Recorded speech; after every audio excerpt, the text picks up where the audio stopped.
रत्नगढ़ एक ऐसा राज्य था जिसके बारे में कहा जाता था कि यहां के हीरे चांदनी रातों में खुद चमकते थे। इस राज्य के राजा का नाम था महाराज शिवदत्त, एक न्यायप्रिय पर कठोर राजा। उसकी रानी का नाम था महारानी प्रिया, जितनी सुंदर उतनी ही दयालु। उनकी इकलौती संतान थी राजकुमारी अनाहिता। अनाहिता का जन्म एक ऐसी रात को हुआ था जब पूरे आसमान में सूर्य ग्रहण लगा था। ज्योतिषियों ने कहा था कि यह राजकुमारी या तो राज्य का सौभाग्य होगी या उसका सर्वनाश, और भविष्यवाणी यह भी थी कि यह राजकुमारी अंधी होगी। जब अनाहिता 2 साल की हुई तो सच में उसकी आंखों ने काम करना बंद कर दिया। वो अंधी थी, पूरी तरह से अंधी। डॉक्टरों ने कहा यह जन्म से ही था, बस समय लगा प्रकट होने में। रानी रोती रही, राजा चुप रहा, लेकिन अनाहिता रोई नहीं। उसने सिर्फ इतना कहा, मां, अगर मैं देख नहीं सकती तो मैं सुन लूंगी। और सच में अनाहिता की सुनने की शक्ति इतनी तेज थी कि वो दूर से किसी के कदमों की आहट पहचान सकती थी, किसी की सांसों से उसका मूड बता सकती थी, और किसी के दिल की धड़कन से उसका सच जान सकती थी। अनाहिता 16 साल की हुई तो पूरे राज्य में उसकी बुद्धिमानी की चर्चा होने लगी। वो अंधी थी, पर राज्य का हर मुश्किल सवाल उसके पास आता था। लोग कहते थे कि अनाहिता की आंखें भले नहीं हैं, पर उसकी रूह देखती है। उसके 17वें जन्मदिन पर राजा ने ऐलान किया, जो भी राजकुमारी के सवालों का जवाब देगा वही उसका वर होगा। पूरे देश भर से राजकुमार, सेनापति, व्यापारी, विद्वान आए। हर कोई अनाहिता के सामने बैठा। अनाहिता ने हर एक से एक सवाल पूछा। सब असफल रहे। तब आखिरी दिन एक लड़का आया। वो कोई राजकुमार नहीं था, कोई सेनापति नहीं था। वो महल का एक साधारण माली था। उसका नाम था कृष्णा। वो अनाहिता के पास आया और बोला, राजकुमारी, मेरे पास न तो धन है, न राजपाट, न विद्या। मेरे पास सिर्फ एक चीज है, दिल, और वो दिल आपसे प्यार करता है। अनाहिता ने कहा, मैं तुमसे एक सवाल पूछूंगी। यदि तुम सही जवाब दोगे तो मैं तुम्हारी हो जाऊंगी। कृष्णा ने कहा, पूछिए। अनाहिता ने कहा, मैं अंधी हूं। तुम मुझसे प्यार करोगे तो तुम्हें कभी मेरी आंखों की सुंदरता नहीं दिखेगी, मेरी मुस्कान नहीं दिखेगी, मेरे कदम नहीं दिखेंगे। तुम सिर्फ मेरी आवाज सुनोगे, मेरे हाथ छुओगे, मेरे दिल को महसूस करोगे। क्या यह तुम्हारे लिए काफी होगा?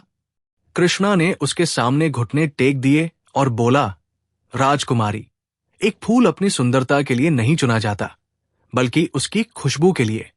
आपकी खुशबू पूरे राज्य में है। मुझे और क्या चाहिए? अनाहिता की आंखों से आंसू बह निकले। उसने अपना हाथ बढ़ाया। कृष्णा ने उसे पकड़ लिया। यह पहली बार था जब उसने किसी लड़के का हाथ छुआ था। उसने कहा, तुम मेरे वर हो। राजा को यह बात पसंद नहीं आई। उसने कहा, मेरी बेटी एक माली से शादी करेगी? यह असंभव है। रानी ने कहा, महाराज, आपने खुद कहा था, जो सवाल का जवाब देगा वही वर होगा। राजा ने कहा, वो एक माली है।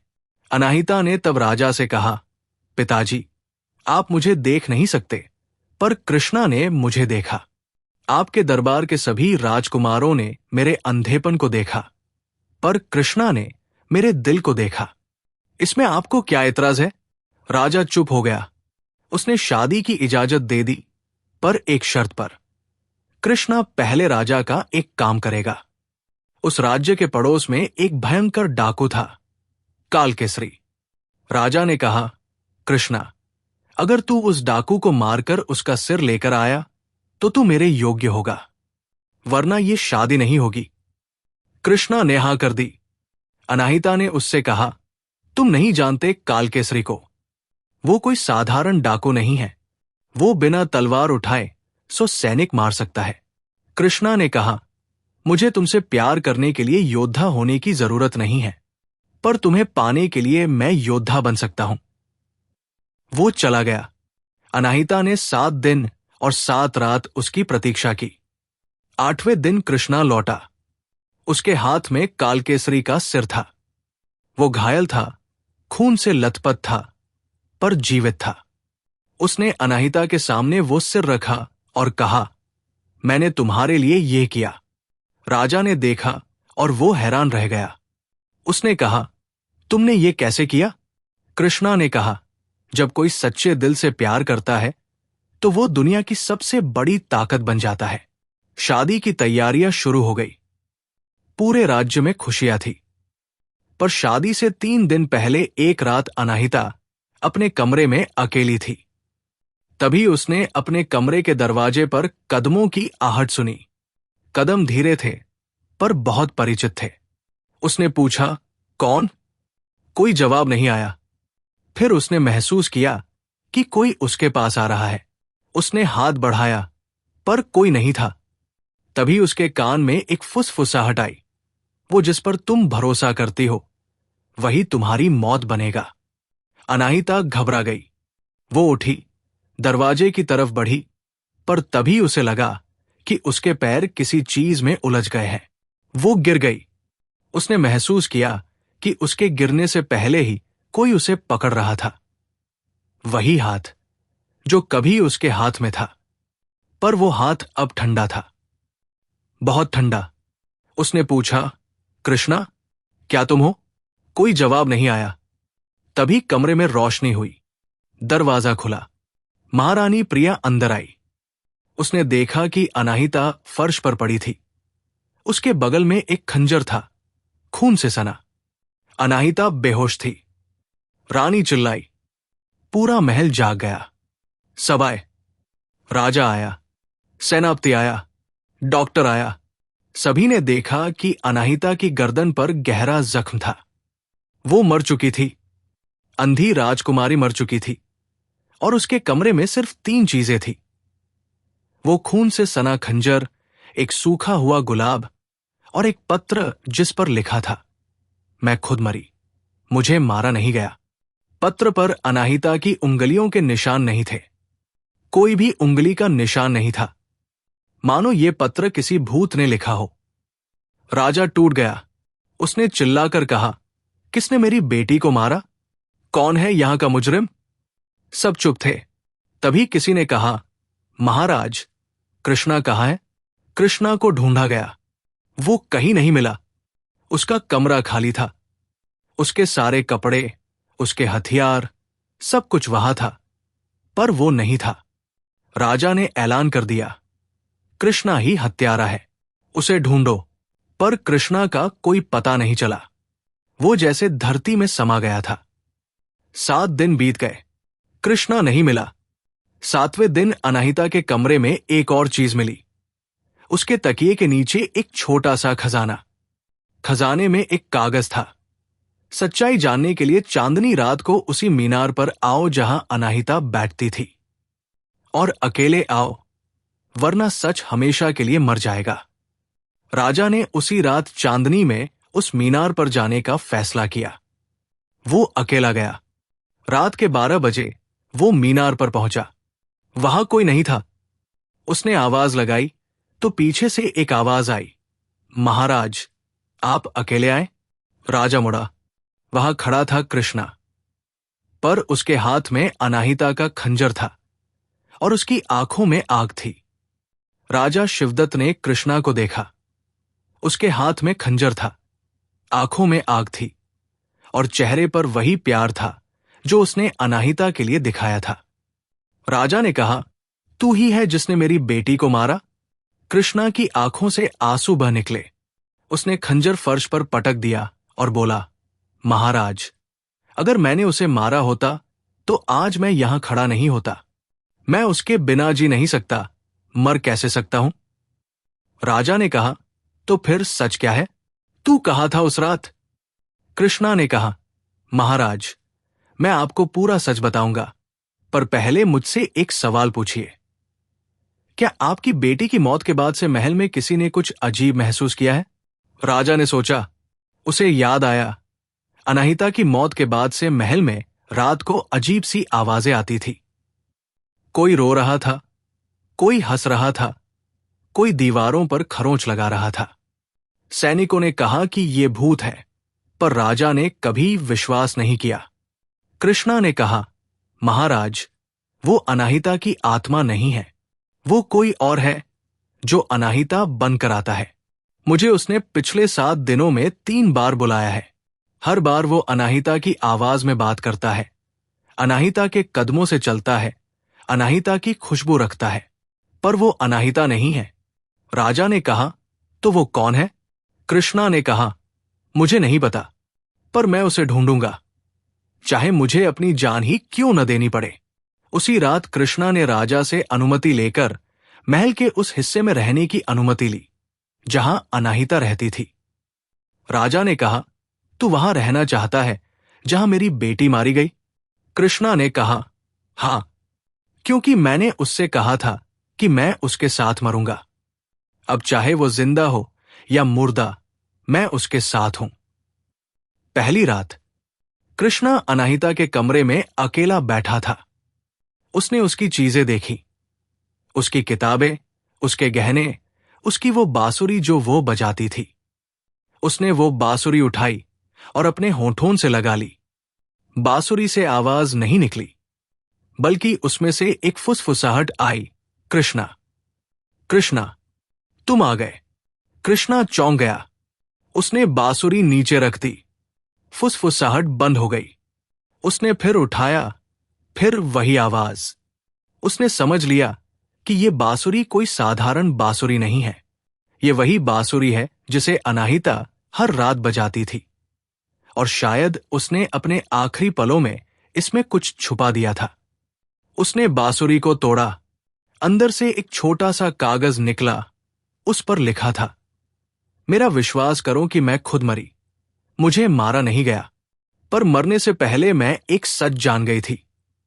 मैं अंधी नहीं थी, मैं देख सकती थी। किसी ने मेरी आंखों में जादू कर दिया था कि मैं अंधी लगूं। कृष्णा के हाथ कांपने लगे। उसने कागज पढ़ा फिर से। मैं देख सकती थी। इसका मतलब अनाहिता को कभी अंधापन नहीं था। उसे सिर्फ अंधा बनाकर रखा गया था। पर किसने और क्यों? उसने अगली सुबह ये बात राजा को बताई। राजा हैरान रह गया। उसने सबसे बड़े वैद्य को बुलाया। वैद्य ने कहा, महाराज, ये असंभव है। राजकुमारी के जन्म के समय मैंने स्वयं जांच की थी।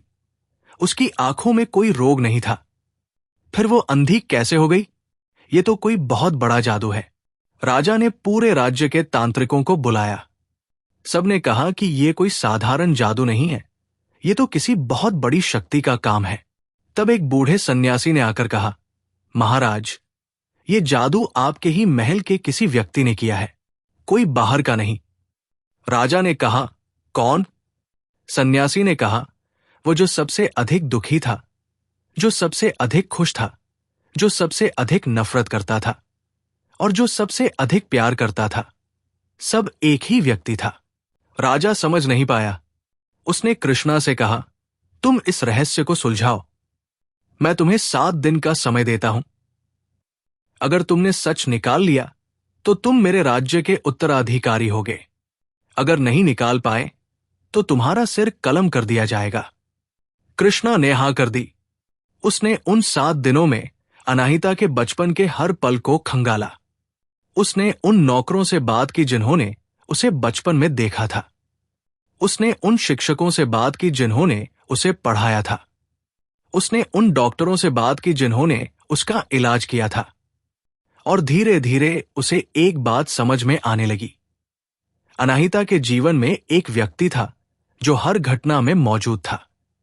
वो व्यक्ति था महारानी प्रिया, अनाहिता की मां। कृष्णा ने ये बात राजा को बताई तो राजा चिल्ला पड़ा, तुम पागल हो गए हो। रानी उसकी मां है, वो उसे मार क्यों देगी? कृष्णा ने कहा, महाराज, मैंने उसे हत्यारा नहीं कहा। मैंने कहा कि वो उस आखिरी पहेली का हिस्सा है। रानी से मिलिए, वो आपको सच बताएंगी।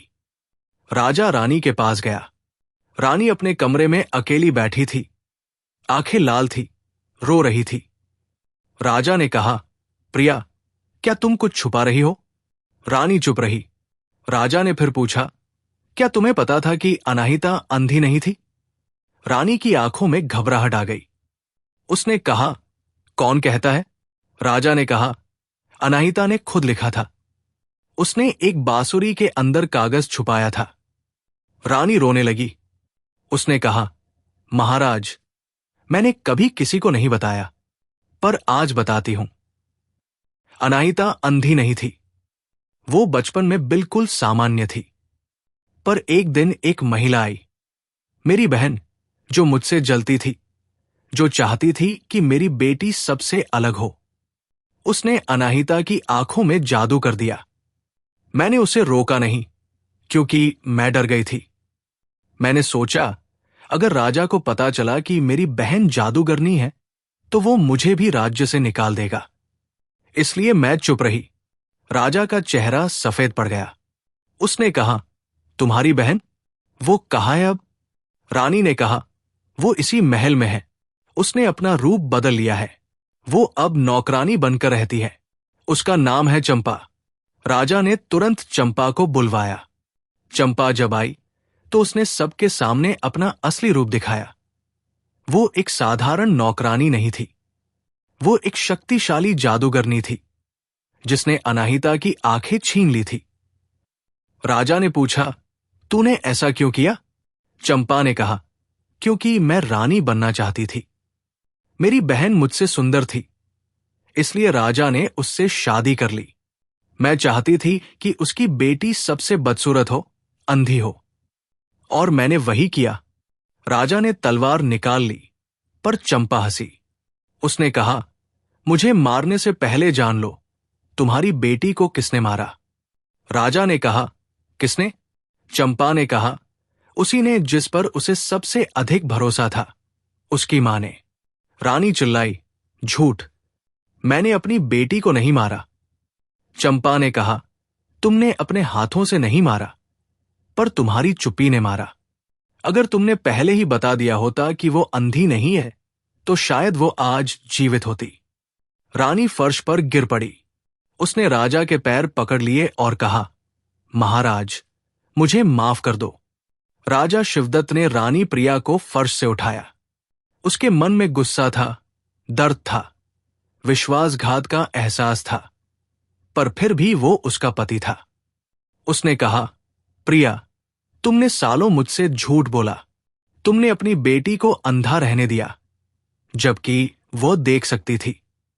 तुमने उसे अपनी बहन के जादू से बचाने की कोशिश तक नहीं की। अब मैं तुम पर कैसे विश्वास करूं? रानी चुप थी। उसकी आंखों से आंसू बह रहे थे, लेकिन उसके मुंह से कोई शब्द नहीं निकल रहा था। चंपा, वो जादूगरनी, खड़ी खड़ी ये सब देख रही थी। उसके चेहरे पर एक विजयी मुस्कान थी। कृष्णा ने उसकी तरफ देखा और उसे उस मुस्कान में कुछ और ही दिखा। उसमें जहर था, पर उसमें दर्द भी था। कृष्णा ने चंपा से पूछा, तुमने अनाहिता को अंधा क्यों किया? सिर्फ इसलिए कि तुम रानी नहीं बन पाई? चंपा ने कहा, तुम समझोगे नहीं। प्यार में असफल होने का दर्द तभी समझता है जो उससे गुजरता है। मैंने इस राजा से प्यार किया था, पर उसने मेरी बहन को चुना। मैं टूट गई। मैंने सोचा, अगर मैं उसकी बेटी को सबसे बदतर बना दूं, अंधा, असहाय, बेबस, तो शायद उसे भी वही दर्द महसूस होगा जो मुझे हुआ था। राजा चिल्लाया, तूने मेरी बेटी का जीवन बर्बाद कर दिया, सिर्फ इसलिए कि मैंने तुझसे शादी नहीं की। चंपा ने कहा, शादी नहीं की? तुमने तो मुझे देखा तक नहीं। तुम्हारी नजरों में सिर्फ प्रिया थी, और मैं तुम्हारे लिए हवा थी। हवा को कोई याद नहीं रखता, पर आज हवा ने तुम्हारी बेटी की सांसें छीन ली। कृष्णा ने कहा, रुको, तुम कह रही हो कि तुमने अनाहिता को मारा? चंपा हंसी। उस हंसी में कोई खुशी नहीं थी, बस एक पागलपन था। उसने कहा, मैंने उसे नहीं मारा। मैंने तो सिर्फ उसे अंधा किया था। उसे किसने मारा, ये तो मुझे भी नहीं पता, पर मैं जानना चाहती हूं। इसलिए मैं यहां हूं। राजा ने कहा, तो हत्यारा और कोई है, पर कौन? कृष्णा, तुम्हें कुछ और पता चला? कृष्णा ने कहा, महाराज, मैंने अनाहिता के कमरे में हर चीज की जांच की है। 3 चीजें मिली थी, खंजर, सूखा गुलाब और पत्र। खंजर पर खून था, पर उस खून को जांचने पर पता चला कि वो अनाहिता का नहीं है, किसी और का है। सूखा गुलाब, वो गुलाब महल के बाग का नहीं है, वो किसी दूसरे बाग का है जहां काले गुलाब उगते हैं। और पत्र, उस पर कोई उंगली के निशान नहीं है, पर एक चीज है, उस कागज पर एक खास तरह की इत्र की गंध है। वो इत्र सिर्फ एक जगह मिलता है, राजा के निजी कमरे में। पूरे दरबार में सन्नाटा छा गया। राजा के चेहरे का रंग उड़ गया। उसने कहा, तुम कह रहे हो कि मैंने अपनी बेटी को मारा? कृष्णा ने कहा, नहीं महाराज, मैं ये नहीं कह रहा। मैं कह रहा हूं कि जिसने ये पत्र लिखा वो आपके निजी कमरे का इत्र इस्तेमाल करता था, और आपके निजी कमरे में सिर्फ 2 लोग जा सकते हैं, आप और आपकी रानी। सबकी नजरें रानी प्रिया पर टिक गई। रानी पीली पड़ गई। उसने कहा, नहीं, मैंने नहीं, मैं अपनी बेटी को कभी नहीं मार सकती। कृष्णा ने कहा, तो फिर कौन? रानी चुप थी। तभी चंपा ने कहा, शायद मुझे पता है। क्या तुमने कभी अनाहिता के चेहरे को करीब से देखा है, उसकी आंखों को? राजा ने कहा, वो तो अंधी थी, हमने उसकी आंखें नहीं देखी। चंपा ने कहा, अगर तुमने देखी होती तो तुम्हें पता चलता कि अनाहिता की आंखों का रंग तुम दोनों में से किसी से मेल नहीं खाता। उसकी आंखें हरी थी। न तुम्हारी आंखें हरी है, न रानी की। वो तुम्हारी बेटी नहीं थी। ये सुनते ही राजा जैसे सिंहासन से गिर पड़ा। रानी चिल्लाई, झूठ, ये झूठ है। चंपा ने कहा, क्या तुम सच में चाहती हो कि मैं सबको बता दूं? रानी चुप हो गई। चंपा ने कहा, महाराज, अनाहिता रानी की बेटी नहीं थी। रानी गर्भवती ही नहीं थी उस समय। अनाहिता को रानी ने कहीं से खरीदा था, एक गरीब औरत से जो मरने वाली थी। रानी ने ऐसा इसलिए किया क्योंकि उसे डर था कि अगर राजा को पता चला कि वो संतान पैदा नहीं कर सकती तो वो दूसरी शादी कर लेगा। राजा ने रानी की तरफ देखा। उसकी आंखों में सवाल था, दर्द था, गुस्सा था। रानी रोते हुए बोली, महाराज, ये सच है, मैं संतान पैदा नहीं कर सकती थी। मैंने सोचा अगर तुम्हें पता चल गया तो तुम मुझे छोड़ दोगे, इसलिए मैंने एक अनाथ बच्ची को अपना लिया। मैं उसे अपनी बेटी बनाकर रही। मैंने उसे वो प्यार दिया जो मैं किसी को नहीं दे सकती थी। हां, वो मेरी अपनी नहीं थी, पर मैंने उसे अपने दिल से अपना मान लिया था। राजा ने कहा, तो क्या तुमने उसे मारा? रानी चिल्लाई, नहीं, मैं उसे मार नहीं सकती। वो मेरी बेटी थी, पर मैं जानती हूं कि असली हत्यारा कौन है। राजा ने कहा, कौन? रानी ने चंपा की तरफ इशारा किया और कहा, वो, उसकी बहन, जिसने उसे अंधा किया था, उसी ने उसे मारा। क्योंकि जब अनाहिता को पता चला कि वो असली राजकुमारी नहीं है, तो उसने चंपा से मिलने की कोशिश की। चंपा को डर था कि कहीं अनाहिता सब कुछ बता न दे, इसलिए उसने उसे मार डाला। चंपा जोर से हंसी। उसने कहा, सही कहा प्रिया, मैंने मारा, और मैं बताती हूं कैसे। उस रात अनाहिता मुझसे मिलने आई थी। उसने मुझसे कहा, मासी, मुझे पता चल गया है कि मैं राजकुमारी नहीं हूं, मैं आपकी बहन की दत्तक बेटी हूं। मैंने कहा, तो क्या हुआ? उसने कहा, मैं कृष्णा से शादी करना चाहती हूं, पर अगर मैं राजकुमारी नहीं हूं तो क्या राजा मुझे अनुमति देगा? मैंने कहा, अनुमति तो वो देगा, पर मैं नहीं दूंगी, क्योंकि तू जिस कृष्णा से प्यार करती है वो मेरा बेटा है। हां, कृष्णा मेरा बेटा है। मैंने उसे सालों पहले छोड़ दिया था, पर वो मेरा खून है, और मैं नहीं चाहती थी कि वो किसी अंधी, बेकार लड़की से शादी करे। पूरे दरबार में सन्नाटा था। कृष्णा के पैरों तले जमीन खिसक गई। उसने चंपा से कहा, तुम मेरी मां हो? चंपा ने कहा, हां बेटा, मैं तुम्हारी मां हूं। और मैंने ये सब तुम्हारे लिए किया। कृष्णा चिल्लाया, तुमने मेरे लिए? मैंने तो कभी तुम्हें देखा तक नहीं था। मुझे नहीं पता था कि मेरी मां जीवित है और तुमने वो लड़की मार डाली जिससे मैं प्यार करता था। चंपा ने कहा, हां, क्योंकि वो तुम्हारे लायक नहीं थी। कृष्णा ने तलवार निकाल ली। चंपा ने कहा, मुझे मार डालो बेटा, मैंने तुम्हारे लिए जीवन भर सिर्फ बुरा किया है। एक अच्छा काम कर दो, मुझे मार डालो। कृष्णा की तलवार छूट गई। वो रोने लगा। वो चिल्लाया, मैं हत्यारे को मार सकता हूं, पर अपनी मां को नहीं। तुम यहां से चली जाओ। आज के बाद तुम मेरी मां नहीं हो। चंपा वहां से चली गई। जाते समय उसने कहा, मैंने जो किया वो तुमसे प्यार करके किया, पर अब मुझे एहसास हुआ कि प्यार का नाम पर कत्ल करना कोई प्यार नहीं है। चंपा के चले जाने के बाद पूरा दरबार सन्नाटे में डूब गया। राजा शिवदत्त अपने सिंहासन पर इस तरह बैठा था मानो उसकी रूह निकल चुकी हो। रानी प्रिया फर्श पर बैठी रो रही थी। सेनापति और मंत्री चुपचाप खड़े थे। किसी की हिम्मत नहीं थी कि वो कुछ बोले। और कृष्णा अनाहिता के उसी कमरे में जाकर बैठ गया था जहां उसकी मौत हुई थी। वो उसके बिस्तर के पास बैठा, उसके तकिए को सीने से लगाए और बस रोता रहा। 3 दिन बीत गए। कृष्णा ने कुछ खाया पिया नहीं।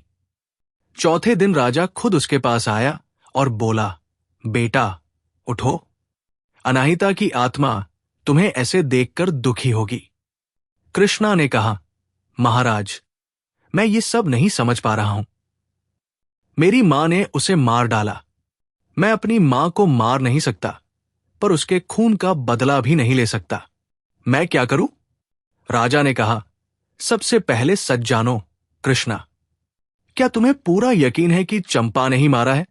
क्या उसके पास कोई सबूत है? कृष्णा ने कहा, उसने खुद कबूल किया। राजा ने कहा, पर उसके कबूल करने से पहले उसने अनाहिता के बारे में एक और बात कही थी। वो तुम्हारी बेटी नहीं थी, ये सच था। उसकी आंखें हरी थी, ये भी सच था। मैं उसकी मां नहीं हूं, ये भी सच था। पर यह कहना कि मैंने उसे मारा, क्या यह भी सच है? चंपा ने पिछले 20 सालों में झूठ बोलना सीख लिया है। हो सकता है कि वह ये बात सिर्फ इसलिए कह रही हो कि वो असली हत्यारे को बचाना चाहती हो। कृष्णा की आंखें खुल गई। उसने कहा, महाराज, आप कह रहे हैं कि हो सकता है हत्यारा कोई और हो? राजा ने कहा, मुझे नहीं पता, पर तुम्हें पता लगाना होगा, क्योंकि तुम अनाहिता के सबसे करीब थे। तुम उसकी आवाज पहचानते हो, उसके कदम पहचानते हो, उसके सांस लेने का तरीका पहचानते हो। अगर कोई उस रात उसके कमरे में गया तो तुम्हें पता चल जाएगा कि वो कौन था। कृष्णा ने अपनी आंखें बंद कर ली। उसने अनाहिता के कमरे के हर कोने को अपने दिमाग में बिठा लिया। उसने सोचा, उस रात क्या हुआ होगा? वो अपने कमरे में अकेली थी। उसे किसी के आने का एहसास हुआ। उसने अपना हाथ बढ़ाया, पर कोई नहीं था। तभी उसके कान में फुसफुसाहट आई, वो जिस पर तुम भरोसा करती हो वही तुम्हारी मौत बनेगा। ये फुसफुसाहट किसकी थी? कृष्णा ने उस आवाज को पहचानने की कोशिश की। वो आवाज अनाहिता के किसी रिश्तेदार की थी? नहीं। किसी नौकर की? नहीं।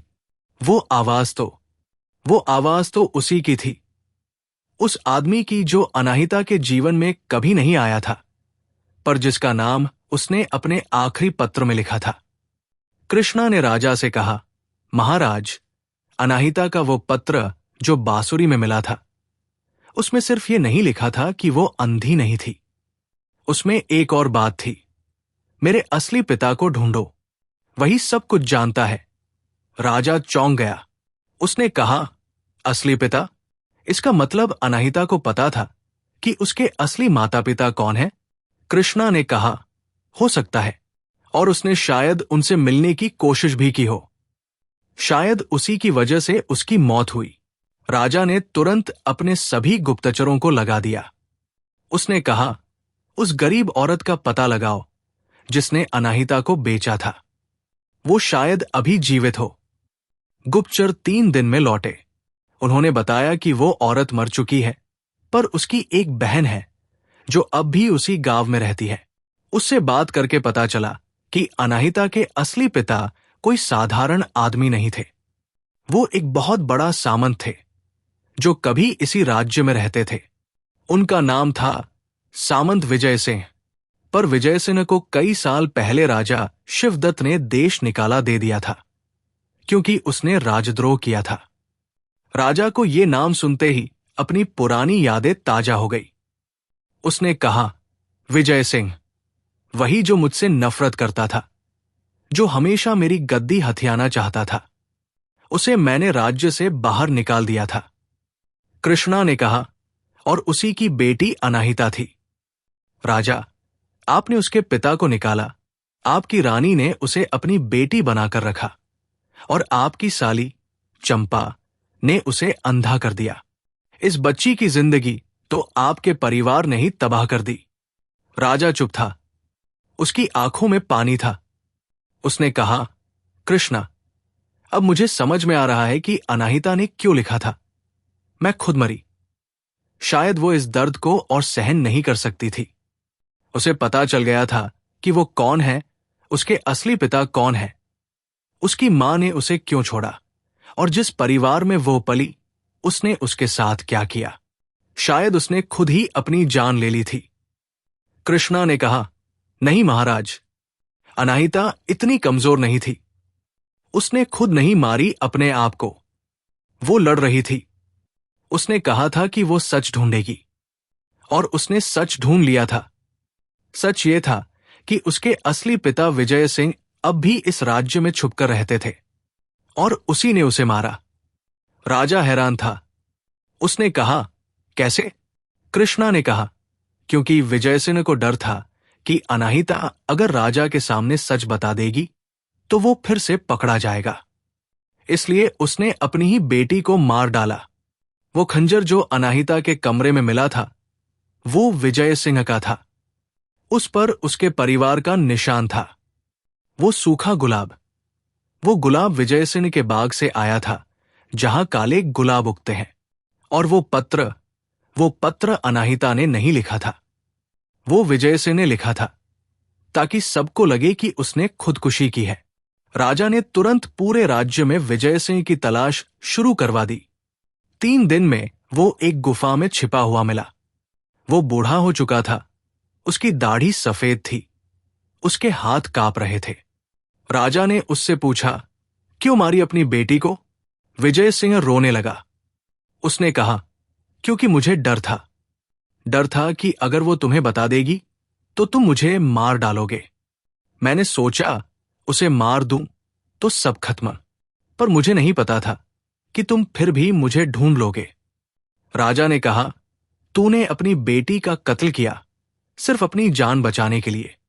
तू पशु है। उसने सेनापति से कहा, इसको ले जाओ, कल सुबह इसका सिर कलम कर दिया जाएगा। विजय सिंह को ले जाया जा रहा था। तभी कृष्णा ने उसे रोका। उसने विजय सिंह से पूछा, तुम्हें अपनी बेटी की मौत का दुख है? विजय सिंह ने कहा, मैं तो उसे जानता भी नहीं था। उसकी मां ने मुझसे छुपाकर उसे पैदा किया था। मैंने उसे पहली बार उसी रात देखा था जब उसे मारा था। यह सुनकर कृष्णा का दिल टूट गया। उसने कहा, तुम उसे जानते भी नहीं थे, फिर भी तुमने उसे मार डाला। तुमसे बड़ा राक्षस कोई नहीं। विजय सिंह को मौत की सजा दे दी गई, पर कृष्णा को कोई शांति नहीं मिली। वो रात को अनाहिता की समाधि पर गया। वहां बैठकर उसने कहा, अनाहिता, मैंने तुम्हारा बदला ले लिया, पर तुम वापस नहीं आओगी। अब मैं क्या करूं?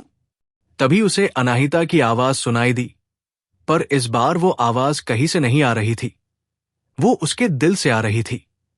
वो आवाज कह रही थी, जी लो कृष्णा, मेरे लिए नहीं, अपने लिए। मैं चाहती हूं कि तुम खुश रहो, क्योंकि मैं तुमसे प्यार करती हूं। कृष्णा ने अपना सिर उठाया। उसने आसमान की तरफ देखा।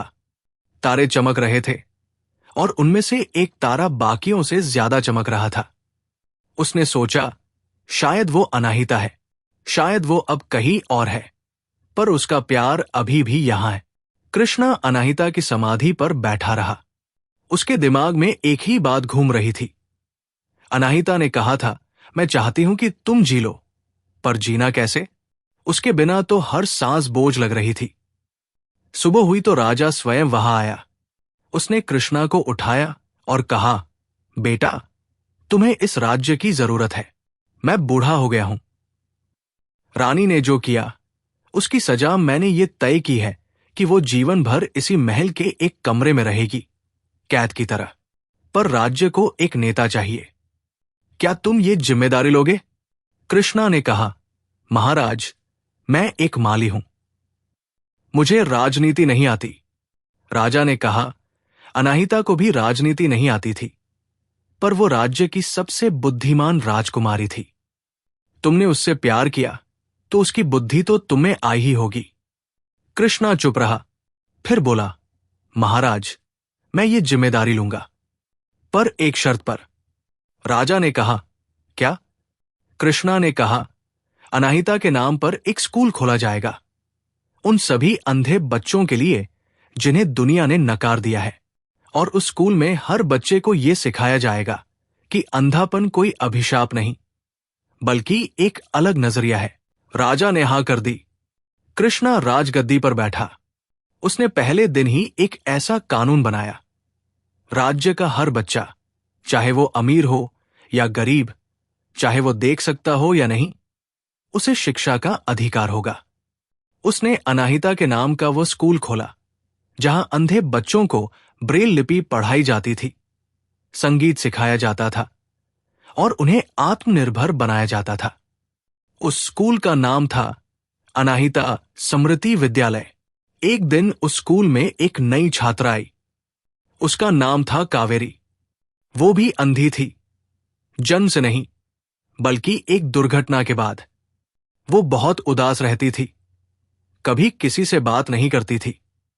कृष्णा ने उसे देखा तो उसे अनाहिता की याद आ गई। वो उसके पास गया और बोला, तुम उदास क्यों हो? कावेरी ने कहा, क्योंकि मैं कभी सूरज नहीं देख पाऊंगी, कभी रंग नहीं देख पाऊंगी, कभी अपने माता पिता का चेहरा नहीं देख पाऊंगी। कृष्णा ने कहा, मैं तुम्हें एक कहानी सुनाता हूं। एक राजकुमारी थी जो जन्म से अंधी थी। लोग उससे सहानुभूति रखते थे, पर उसे सहानुभूति नहीं चाहिए थी। वो चाहती थी कि लोग उसकी आवाज सुने, उसकी बात समझें, उसकी रूह देखें। और एक दिन एक माली ने उसे देखा, सिर्फ उसे, उसके अंधेपन को नहीं, बल्कि उसके दिल को। और उस माली ने उससे प्यार कर लिया। कावेरी ने पूछा, वो राजकुमारी कहाँ है अब? कृष्णा ने कहा, वो अब नहीं है, पर उसकी याद आज भी इस स्कूल में हर सुबह बच्चों की हंसी के साथ जीवित है।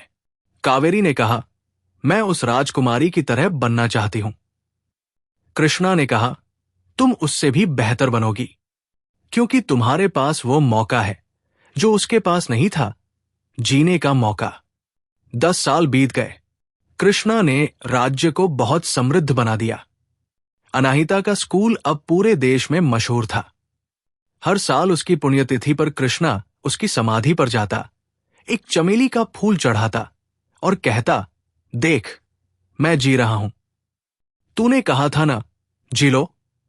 मैं जी रहा हूं, पर तुझे भूला नहीं हूं। एक साल ऐसा आया जब कृष्णा बीमार पड़ गया। वो बहुत बूढ़ा हो चुका था। उसके बाल सफेद थे, उसकी आंखें धुंधली हो गई थी। डॉक्टर ने कहा, आपकी आंखें अब काम करना बंद कर देंगी, आप अंधे हो जाएंगे। कृष्णा मुस्कुराया। उसने कहा, अंधा? मैं कभी अंधा नहीं था, क्योंकि मैंने अनाहिता से प्यार किया था और उसने मुझे वह दिखाया जो आंखें नहीं दिखा सकती, सच्ची रूह। अब अगर मेरी आंखें चली भी गई तो मुझे कोई फर्क नहीं पड़ेगा। उसी रात कृष्णा को एक सपना आया। सपने में अनाहिता उसके पास आई, बिल्कुल वैसी ही जैसी उसने 16 साल की उम्र में देखी थी। उसने कहा, कृष्णा, तुम आखिरकार मुझसे मिलने आ गए। कृष्णा ने कहा, मैं मर रहा हूं क्या? अनाहिता ने कहा, नहीं, तुम बस सो रहे हो, पर मैं तुमसे एक आखिरी बार मिलने आई हूं, ये बताने के लिए कि मैंने जो किया वो सही था। मैंने खुद को मारा नहीं था, कृष्णा। विजय सिंह ने मुझे मारा था, ये सच है, पर मैं उससे पहले ही मर चुकी थी। उस दिन जब मुझे पता चला कि मेरी पूरी जिंदगी एक झूठ थी। मैं राजकुमारी नहीं थी। मेरी मां ने मुझे बेच दिया था, मेरे पिता ने मुझे मार डाला, पर एक सच था जो झूठ नहीं था, तुम्हारा प्यार। वो सच था, और उसी सच ने मुझे इस जन्म में शांति दी। कृष्णा ने अपना हाथ बढ़ाया, पर अनाहिता गायब हो गई। वो जाग गया। उसने देखा कि उसकी आंखें अब पूरी तरह से चली गई थी। वो अंधा था, पर वो हंसा। उसने कहा, अनाहिता, अब मैं भी अंधा हूं, अब तुम मेरे बराबर हो गई। कृष्णा की मौत के बाद पूरे राज्य में मातम छा गया। उसकी समाधि अनाहिता के बगल में बनाई गई, और उस समाधि पर हमेशा चमेली के फूल खिलते रहे, उसी चमेली के पौधे से जो अनाहिता के आंगन में था। और आज भी उस राज्य में एक कहानी कही जाती है, अंधी राजकुमारी की, जिसने अपनी मौत से एक पूरे राज्य को बदल दिया, और एक माली की, जिसने अपने प्यार से साबित कर दिया कि आंखें देखने के लिए नहीं, महसूस करने के लिए होती है। तो दोस्तों, ये कहानी हमें क्या सिखाती है? ये हमें सिखाती है कि सच्चा प्यार किसी के अंधेपन को नहीं देखता, किसी की गरीबी को नहीं देखता, किसी के अतीत को नहीं देखता। सच्चा प्यार सिर्फ रूह देखता है, और जब दो रूहें एक हो जाती हैं, तो न कोई मौत उन्हें अलग कर सकती है, न कोई दूरी, न कोई श्राप। ये कहानी ये भी बताती है कि हर इंसान के अंदर एक अनाहिता छिपी है, जो अपने अंधेपन से लड़ती है, अपने दर्द से लड़ती है, और फिर भी किसी न किसी को रास्ता दिखा ही देती है। और हर इंसान के अंदर एक कृष्णा छिपा है, जो उस अंधेपन के बावजूद उसे देख लेता है। तो दोस्तों, अगर ये कहानी आपको रुला गई है, आपको सोचने पर मजबूर कर दिया है, या आपके दिल में कहीं गहराई में उतर गई है, तो अब आपकी बारी है। चैनल मोरल स्टोरी इंडिया को सब्सक्राइब करना बिल्कुल मत भूलिएगा। सब्सक्राइब का बटन दबाइए और घंटी का बटन भी दबाइए, ताकि हमारी अगली कहानी, जो और भी दिल को छू लेने वाली होगी, वो सबसे पहले आप तक पहुंचे। इस वीडियो को लाइक कीजिए अगर आपको अनाहिता की ताकत और कृष्णा की वफादारी ने प्रभावित किया है। शेयर कीजिए, हर उस इंसान तक पहुंचाइए जो कभी अकेला महसूस करता है, जो कभी ये सोचता है कि उसे कोई नहीं समझता। ये कहानी सुनाकर उसे बताइए कि कोई न कोई है जो उसे देखेगा, सच में देखेगा। कमेंट में जरूर लिखिए, इस कहानी का सबसे दर्द भरा पल कौन सा लगा? क्या आपको लगता है कि कृष्णा ने सही किया जब उसने रानी को माफ कर दिया? और क्या आप कभी ऐसे प्यार के लिए अपना सब कुछ छोड़ सकते हैं? कमेंट बॉक्स में अपनी राय जरूर लिखिए। और हां, जिन लोगों ने आज के बाद कसम खाई है कि वे कभी किसी को उनके अंधेपन, उनकी कमजोरी, उनके अतीत के लिए नहीं आंकेंगे, वो कमेंट में लिखें। मैं रूह देखूंगा, रूप नहीं। तो दोस्तों, फिर मिलेंगे एक नई कहानी के साथ। तब तक के लिए याद रखना, दुनिया की सबसे बड़ी अंधी वो नहीं जो देख नहीं सकता, बल्कि वह है जो महसूस नहीं कर सकता। जय हिंद।